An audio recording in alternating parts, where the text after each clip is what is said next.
Much of the evidences of Anglo-Saxon deities, like gods and goddesses, comes from the names they have left embedded in the British landscape. Places like Wansfield and Woodensboro still expresses the presence of the god Woden, as an example.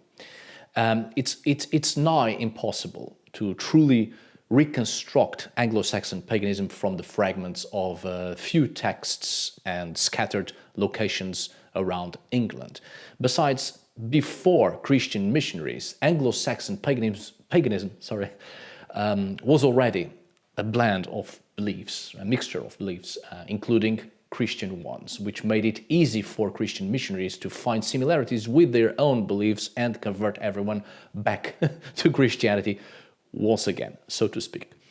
And as I have shown in other videos, I think one of the best examples of the use of Anglo-Saxon and Old Norse myths to convey Christian theology is the, of course, Gosforth cross, a large cross from the early 10th century depicting figures and motifs more akin to Old Norse myths, but under a Christian theological complex.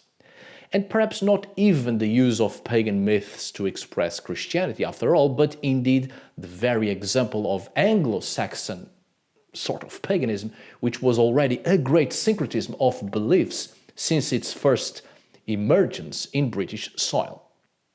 However, we do have a few interesting conceptions of Anglo-Saxon beliefs. For instance, the concept of Wyrd, as the Anglo-Saxons called a force that moves everything under heaven.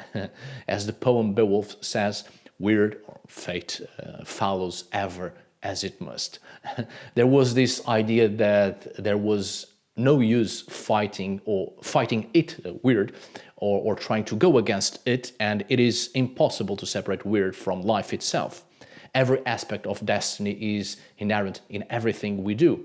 Everything is governed by fate, and every action is as fate intended, even the plans of the gods and the very intervention of the gods upon mortal lives. So not surprisingly, given what was already previously said, quite similar to the Christian conception that one's fate has already been written and decided by the divine, by God, and everything we do and pass through in life is as God wills it. It's a rather fatalist view, regardless of religious background, right?